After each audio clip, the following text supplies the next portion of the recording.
Hello friends, welcome once again in Sundar Sir's classes. How are you? Hope you all will be fit and fine. I am Sundar Sir, आपका स्वागत है एक बार फिर सुंदर Sir's classes में.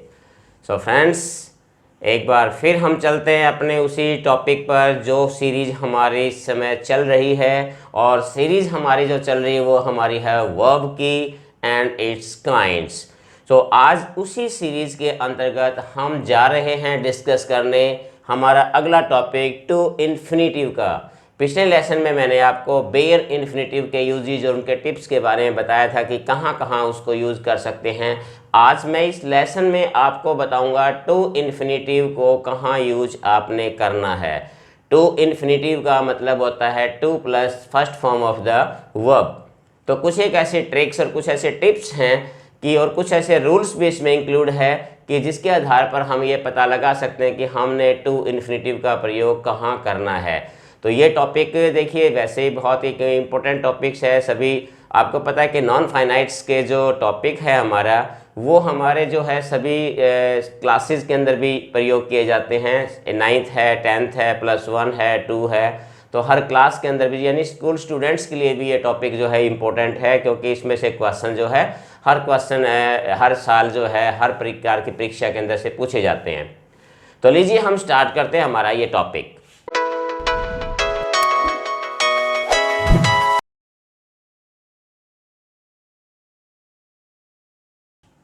तो देखिए आज का हमारा जो टॉपिक, जैसे मैंने बताया था कि यूजेज विद टिप्स, कि कुछ हम प्रयोग सीखेंगे टू इन्फिनेटिव का, कि टू प्लस वर्ब की फर्स्ट फॉर्म का हम प्रयोग कहाँ करते हैं.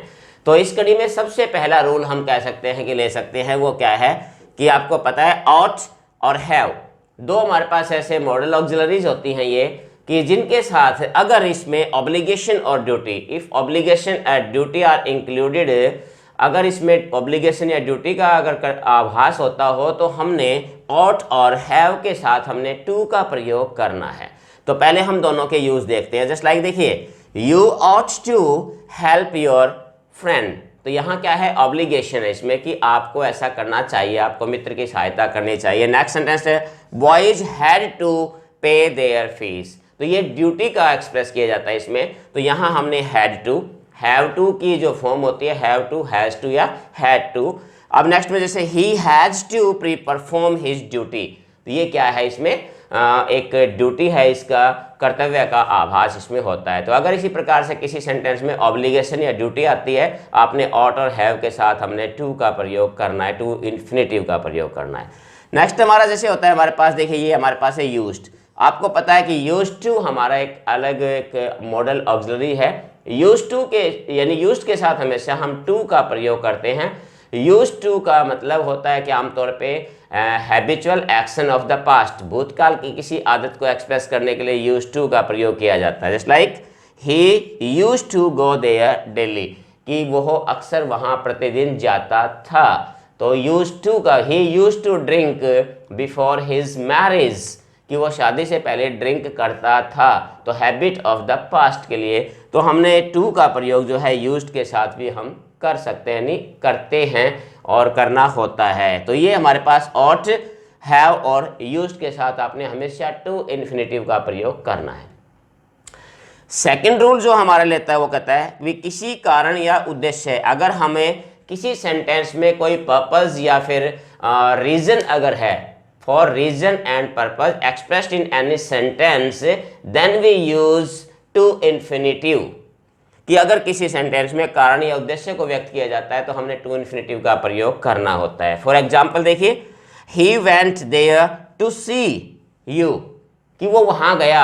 रीजन क्या था, पर्पस क्या था उसका, मिलने के लिए, टू सी यू. इसी प्रकार से वी स्टॉप्ड, हम रुके. क्यों रुके, क्या कारण था रुकने का या पर्पस क्या था रुकने का, टू हैव रेस्ट, आराम करने के लिए. तो यहां पर क्या है, रीजन या फिर पर्पस अगर किसी काम के लिए आता है, किसी रीजन या पर्पस है अगर किसी सेंटेंस में, तो वहां हमने टू इन्फिनेटिव का यूज हम करते हैं. नेक्स्ट इसका रूल देखिए कि कई बार टू इन्फिनेटिव का यूज, जो टू इन्फिनेटिव का प्रयोग हम एज द सब्जेक्ट भी यूज करते हैं, यानी कि as a subject of the verb के, अगर वर्ब के सब्जेक्ट के किसी सेंटेंस में अगर हम सब्जेक्ट के रूप में हमने इन्फिनेटिव का प्रयोग करते हैं तो to. Just like to tell a lie is very bad. अब यहाँ पर एक चीज ध्यान रखनी है आपने, टू टेल या टू प्ले जो है, ये ध्यान रखना है कि यहाँ पर ये एज ए सब्जेक्ट मीन्स यहाँ एज ए नाउन यूज हो रहा है ये। तो टू इन्फिनेटिव जो है वो एज ए नाउन भी प्रयोग यानी कई बार नाउन का काम भी ये करता है, और विशेष तौर पे कब, जब ये एज ए सब्जेक्ट यूज किया जाता है। तो फ्रेंड्स नेक्स्ट रूल जो मैं आपको बताने जा रहा हूं, तो उसके लिए आपने देखना कि अगर कोई ट्रांजिटिव वर्ब्स हमारे पास है, अगर ट्रांजिटिव वर्ब्स का यूज किया जाता है और ट्रांजिटिव वर्ब्स के बाद अगर ऑब्जेक्ट प्लेस किया जाता है, तो उन वर्ब्स के साथ भी आपने टू इन्फिनेटिव का प्रयोग किया जाता है। तो ये जानने के लिए कि वो वर्ब्स कौन सी हैं और उनके विद एग्जाम्पल, आप ये स्लाइड देखिए।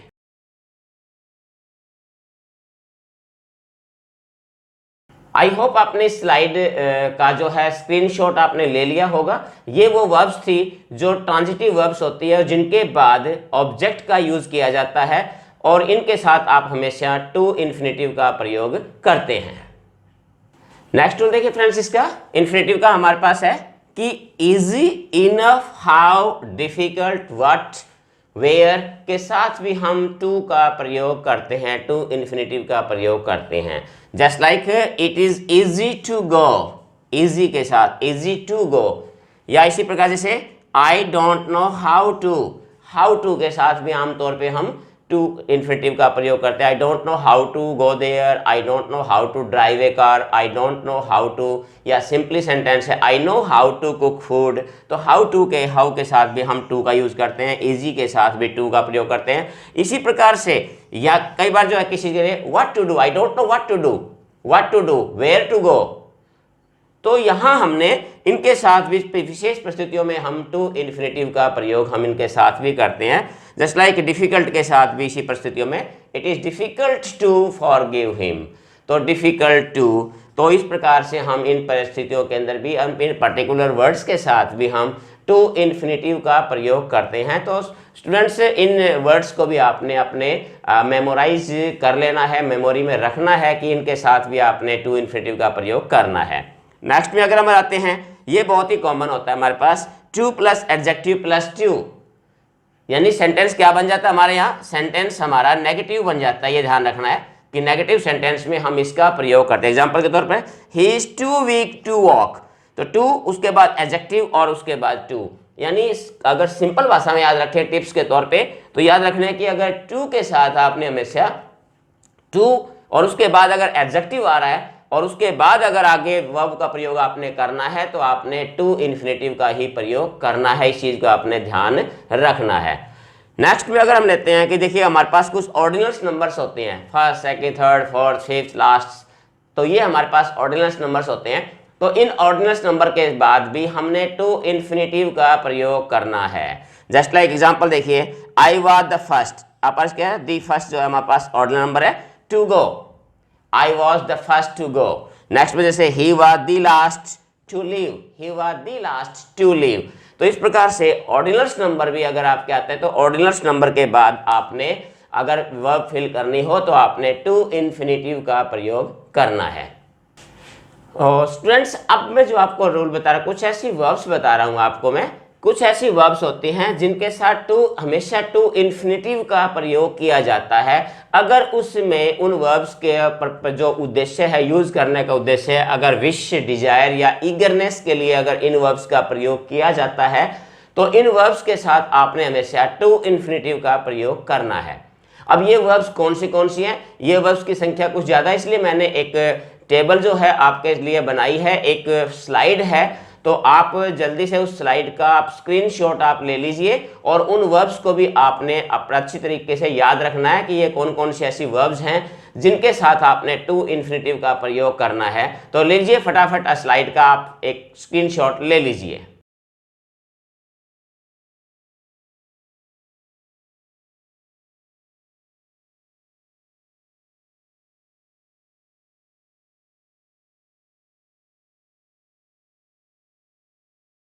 तो फ्रेंड्स आपने उम्मीद है एक स्क्रीनशॉट आपने ले लिया गया होगा। तो चलिए हम आगे बढ़ते हैं हमारे नेक्स्ट टिप्स या नेक्स्ट रूल की तरफ। और नेक्स्ट रूल हमारा कहता है कि यदि ये हमारे पास अगर सेंटेंस की स्ट्रक्चर होती है, इट है, उसके बाद अगर बी की फॉर्म है और उसके बाद एडजेक्टिव का प्रयोग किया गया है, फॉर या ऑफ के बाद अगर नाउन या प्रोनाउन है, तो आपने उसके बाद जो यूज होगा वो हमेशा टू इन्फिनेटिव का ही प्रयोग होगा। एग्जाम्पल देखिए इसके, जस्ट लाइक इट इज हमारे पास बी की फॉर्म आ गई, इट इज इजी हमारे पास एडजेक्टिव आ गया, it is easy for you noun या प्रोनाउन जो आ गया हमारे पास है टू गो। तो इस प्रकार से नेक्स्ट एग्जांपल एक से it was brave of my friend to get alive. तो यहां पर आपने इस टेक्सचर को भी ध्यान रखना है कि अगर इस प्रकार से इट उसके बाद अगर मेरे पास बी की फॉर्म है, उसके बाद अगर एडजेक्टिव आता है, एडजेक्टिव के बाद अगर फॉर या ऑफ प्रेपोजिशन आती है, उसके बाद नाउन या प्रोनाउन आता है, तो इसकी स्थिति में इस प्रकार के सर्कमस्टांसेस में आपने टू इन्फिनेटिव का प्रयोग करना है। तो स्टूडेंट्स ये था मेरा आज का लेसन। उम्मीद है ये टू इन्फिनेटिव के बारे में आपको काफ़ी कुछ समझ में आ गया होगा। तो ये हमने कुछ आज पढ़े, कुछ ऐसे ट्रिक्स या कुछ ऐसे टिप्स और कुछ सामान्य रूल जो बिल्कुल कॉमन थे, इसमें कोई ज़्यादा कॉम्प्लिकेटेड रूल नहीं थे। कुछ एक आपने वर्ब्स जो है जो स्लाइड में आपने देखा उनको आपने थोड़ा सा याद दिमाग में रखना है, ध्यान में रखना है ऐसी वर्ब्स को कि इन वर्ब्स के साथ आपने टू इन्फिनेटिव का प्रयोग करना है। तो उम्मीद करता हूं कि ये लेसन आपके लिए फ़ायदेमंद साबित होगा। बहुत जल्दी मिलते हैं एक और नए लेसन के साथ। आप जुड़े रहिए मेरे साथ नए नए टॉपिक्स के साथ। और जैसे ही हमारा टॉपिक समाप्त, देखिए इन्फिनेटिव हमारा पूरा हो चुका है, जीरेंड का मैं पहले ही करवा चुका हूं। अब नेक्स्ट वीडियो जो मैं लेके आऊँगा वो लेके आऊँगा पार्टिसिपल्स का। तो हम पार्टिसिपल्स के रूल और उनके ट्रिक्स के बारे में भी हम नेक्स्ट वीडियो में ज़रूर सीखेंगे। इसके साथ ही फ्रेंड्स मैं आपको एक बात बताऊँ कि इसके पैरेलल ही मैंने सीरीज शुरू की हुई है बेसिक इंग्लिश की, जो आमतौर पे उस स्टूडेंट्स के लिए यूज है जो स्पेशली चलाई गई है जो स्टूडेंट्स इंग्लिश को बिल्कुल जीरो से बिल्कुल स्टार्टिंग से सीखना चाहते हैं। तो आप उस सीरीज़ के अभी अगर आप देखना चाहते हैं, जुड़ना चाहते हैं, तो भी आप उसके साथ मेरे साथ उस सीरीज़ के अंदर भी जुड़ सकते हैं। वो सीरीज़ भी आपके लिए बहुत ज़्यादा बेनिफिशियल होने वाली है। और ख़ासतौर ऐसे छोटे स्टूडेंट्स या फिर ऐसे स्टूडेंट्स जिनकी इंग्लिश वीक है, वो इंग्लिश के अंदर फ्लुएंसी प्राप्त करना चाहते हैं, तो उनके लिए भी वो सीरीज़ बहुत ही फ़ायदेमंद है। That's all from now. Have a nice day. Thank you.